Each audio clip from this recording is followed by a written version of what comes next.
Hello, audience. For as long as book nerds have existed on this planet, a debate has raged between them. I'm exaggerating a bit, but not honestly by that much, judging by my comments section. And that is, which is the more worthwhile investment for you as a reader? The dependable and easy to throw in a bag paperback, or the premium experience of the hardcover? Obviously, this depends on availability and many other key factors. But in this video, I want to go over as objectively as possible the pros and cons of each, and show you how my conclusions I've come to after professionally reviewing books, how what I've learned has made me a literal better reader, as it's allowed me to get through these books faster and in a more comfortable way. Now, we're going to be going over three different categories here: the physical reading experience, the premium experience many people talk about with hardcovers, and finally, durability. Now, I'm not going to just make claims about durability. We're going to be doing tests, and that means we're going to have book gore, talking about tearing, cutting, throwing. I'm going to prove points. So if book gore bothers you going into this video, you might want to leave, because there's going to be a good bit of it. So, getting into the first category here, we're going to talk about the physical reading experience of going through one of each. Now, I can only speak from my own life, and I'm a very active reader.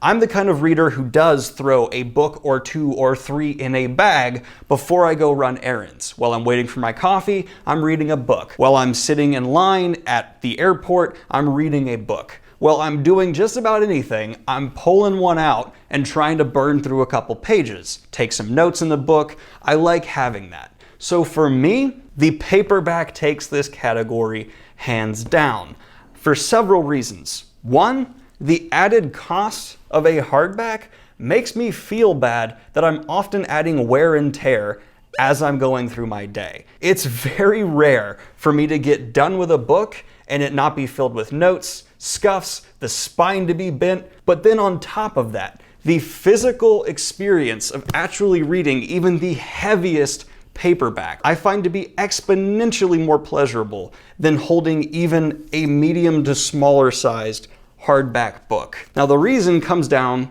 to physics. Every time I open and close this, I'm aware I'm hurting it. I also find myself constantly worrying about covers with hardbacks. If I'm pulling this out of my bag for a quick 7 minutes of additional reading as I'm waiting for my Starbucks drink to be made improperly, then I might end up scuffing this. And I care about it because I paid 100% more for this hardback because it was the only option available, and that sucks. Whereas I know I maybe spent $5 on this paperback, and I don't really care if the cover gets bent a little, it gets a little ruffled. As this ages, to me, it's just getting more character. As I screw up a hardback, I feel like I'm devaluing some form of investment. Now, that's all just an experience standpoint, and you might discount that and say, well, I wouldn't care, so it doesn't bother me. Well, then it comes down to comfort, and you can't dismiss comfort the same way. I find this to be a lot more comfortable. I can bend, I can reposition, I can do all kinds of things for the reading experience of a paperback, which is bendy by definition, that with a hardback,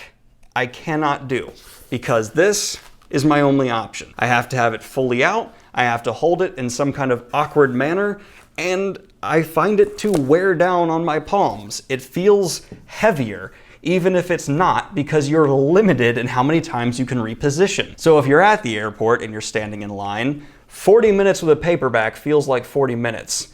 40 minutes with even a decent sized hardback? I've legitimately had red spots on my hands from constantly wearing in on the only positions I can hold from. I try and change, maybe do one of these, and then it starts cutting into my arm. And that all repositioning adds wear and tear to this cover. So once again, it's bothering me that I'm seemingly aging a hardback, which is starting to look trashier. I swear, hardbacks just don't age as well as paperbacks as well. Paperbacks look good as they get worn. This Way of Kings is a little worn. It's got some character to it, and it looks like that. Meanwhile, this hardback for Middle-earth that unfortunately has a cover that's ripping, that just feels like it needs to be replaced to me. Subjective, but I'm going to include it. Well, what if you're not an active reader? What if you're just at home? Well, I do a lot of that too. I have a book near my couch I read while I'm often just chilling out after a day of work. I have books in my office I read on my desk as I'm waiting for videos to upload, and I got one as my nightstand that I read as I go to sleep. Now, I'm in my bed when I'm reading that book. You'd think that's the most comfortable experience. Well, right now, I have a hardback in there. And even in bed, I notice how much more I would prefer to have a paperback, because as I'm sitting there with it leaning in my lap, the spine of the hardback is just going into my gut in a way a paperback wouldn't. And once again, I'm limited position-wise. This is a really weird thing to be so passionate about, but I will defend till the day that I die that paperbacks, in terms of reading, are drastically better. And people might fight me in the comment sections, but hey, I'll fight back. I have a box cutter. The flip side of this is without a doubt the premium experience of a hardback. And that also incorporates the diversity hardbacks can appear in. Paperbacks are limited in material.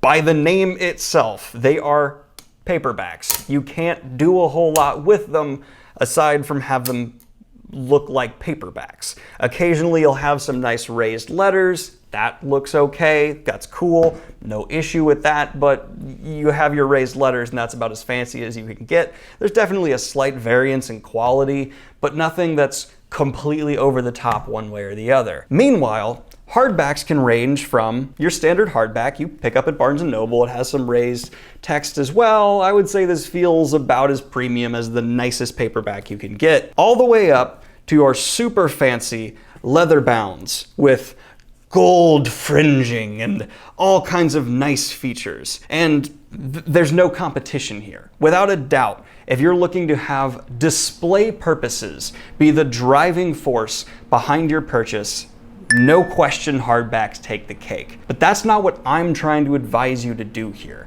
And I'm not even gonna try and fight this to defend my homeboys paperbacks over here. If display purposes are the way you want to go, hardbacks win all day. Now, the other side of this is if you are just going in for your first time reading of a story, this second point of premium experience is completely irrelevant because you don't know if you care about this book. And so if it's your first time reading a book, I would say go with a paperback all day, every day, because you might not like the book, even if it's by your favorite author, and you should not have the added money and investment of going this route. If it's a new book, it might not be available in paperback. Sorry, that's just the way the industry works sometimes. But don't go hardback for a first-time book that's available in paper. Save your money. That's just obvious advice with a duh attached. For me though, I honestly don't care about the premium experience that much. Don't get me wrong, I love having the leather-bound Warbreaker on my shelf. It's gorgeous. I'll occasionally just look at the artwork inside and marvel at it. This custom-made Game of Thrones a fan sent me is one of the most beautiful pieces I've had. And if you're gonna go for an author signing the book, you probably want to have a hardback with their signature. There's no debate that that's important. For me, personally, there are very few books I feel the need to do that for without good reason. Even my Wheel of Time collection is a hodgepodge mutant collection of hardbacks and paperbacks. Now let's talk about durability in general. And this is where we get to have some fun with this video. A lot of people, I think, instinctually will say a hardback is more durable. In some aspects, that is true. Now, get ready for book gore.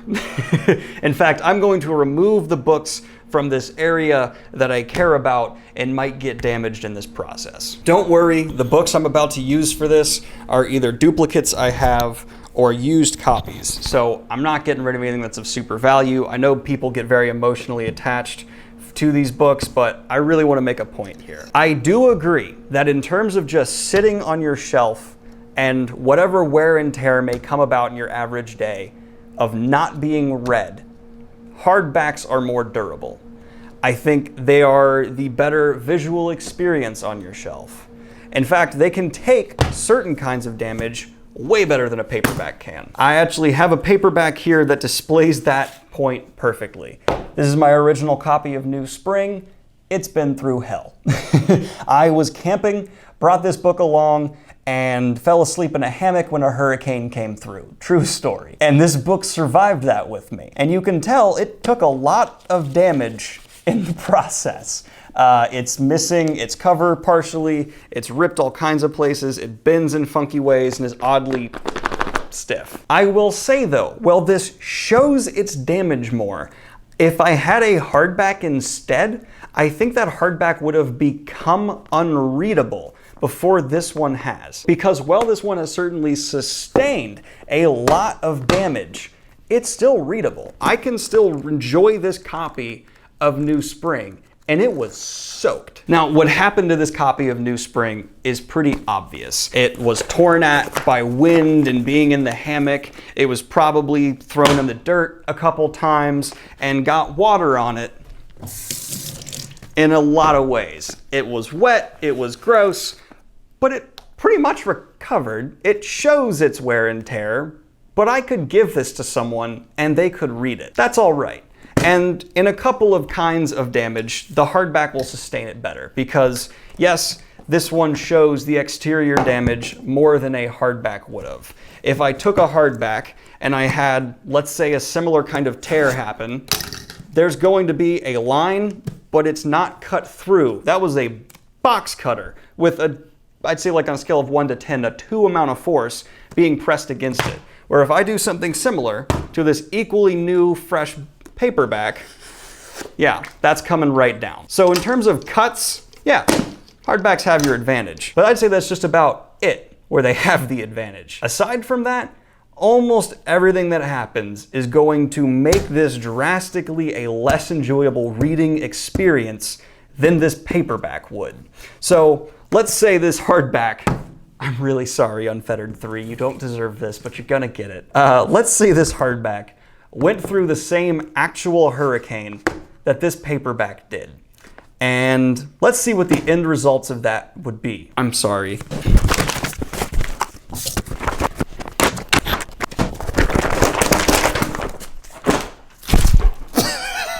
And here's where my final point shows itself oh so well. So if you asked a friend to borrow a book and he handed you this, you might think, ah, that's a kind of beat up paperback. Has a bit of character to it, whatever, it's readable. If you asked to borrow the same book and your friend brought you this, you wouldn't have the same opinion, would you? And that's because a lot of hardbacks have one fundamental flaw that I find to be the real exposure here, especially when it comes to water damage, and that's cardboard. As you've seen, after I ripped this open, the cardboard becomes exposed. And once the cardboard is exposed and the water got on it, it now pretty much just falls apart without any real pressure, and that's not gonna dry well. In fact, the binding in the back makes a pretty horrific noise that's like a squishy sponge when I do it, and I can feel the pages becoming detached. You might think, well, you've shown me one book you said went through a hurricane, and then you put through another book a manual hurricane. So that's not fair. You need to do the same thing to this guy. So I'll do that.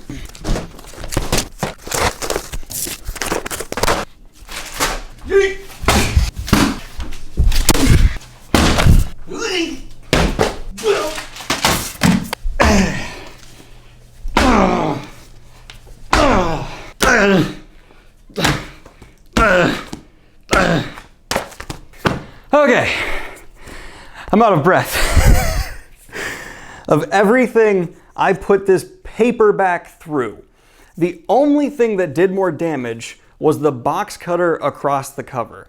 I actually spent significantly more time throwing this book around and pulling at it, trying to rip it in all kinds of ways, and it's still okay. Like, the box cutter took off this part of the cover, but like ignoring that, especially from the side, I'd give that to somebody. Except for the missing pages, which this one's missing them too, but as I said, the box cutter won't do as well against a hardback. That's its one advantage.